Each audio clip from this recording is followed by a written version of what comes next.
Earlier this summer, I taught my grandson how to make strawberry jam and can it.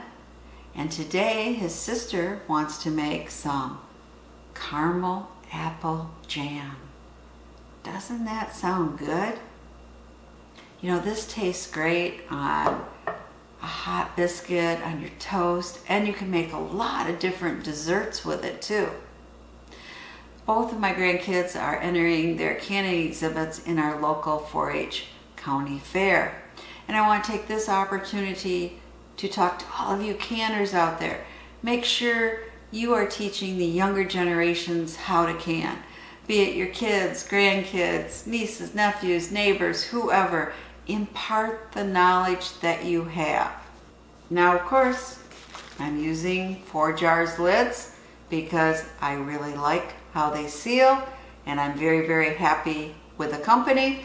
If you're interested in purchasing some lids, I have my affiliate link down below. Hey, my resilient citizens, this is another Potpourri canning video. If you like this video, I hope you're already a subscriber. If not, hit that subscribe button and be sure to hit the little bell icon so you receive future notices of videos. But now, let's get jamming. So for the ingredients for this recipe, of course you need apples. And I'm using Yellow Delicious, but you could use Granny Smith, even Honeycrisp, whatever you have on hand. And we are going to need 6 cups diced, very small diced and peeled of the apples. And then for our sugar, we have 4 cups regular sugar and 1 cup brown sugar. And we have a 1/2 cup of water and 1/4 teaspoon of nutmeg, a 1/2 teaspoon of cinnamon, and we're using Sure-Jell for our pectin. And we're just going to need a 1/2 teaspoon of butter. So let's get started. The only time-consuming task really is to peel, core, and dice up your apples. Now, my granddaughter doesn't quite yet have the manual dexterity to peel the apples, but she's helped with the coring and she's doing all the dicing herself. And my assistant here is dicing up all my apples. That's what takes the longest in this recipe. And we got all this left over, so the chickens got a real treat. They just love apples.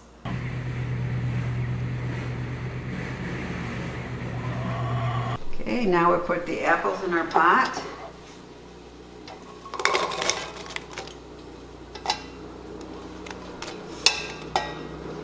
Here.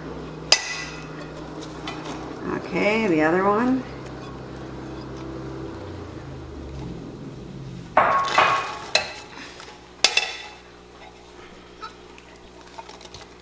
Now we'll add our water and our butter. And now we're going to put them on the burner. We're going to cook it on low heat for about 10 minutes until the apples are tender. It took about 15 minutes for the apples to get tender. Okay, the apples are nice and tender. Next part. Now be sure to stir often. My granddaughter found this part very, very boring. Okay, we got it to rolling boil, and now it's time to add our other ingredient. Add the spices. Okay, you just got to add the sugar.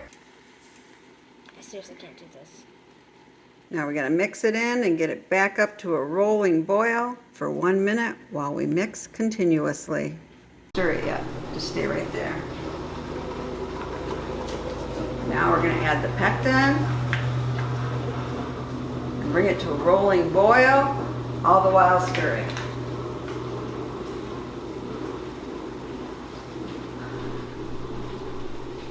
Got it at a full boil here. And now we're going to stir it and boil for 1 minute. And now it's time to fill up our jars. Okay, so we're going to fill our jars. We want a 1/4 inch headspace.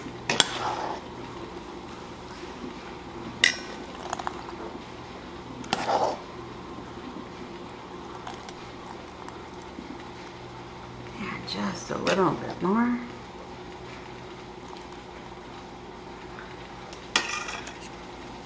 Good.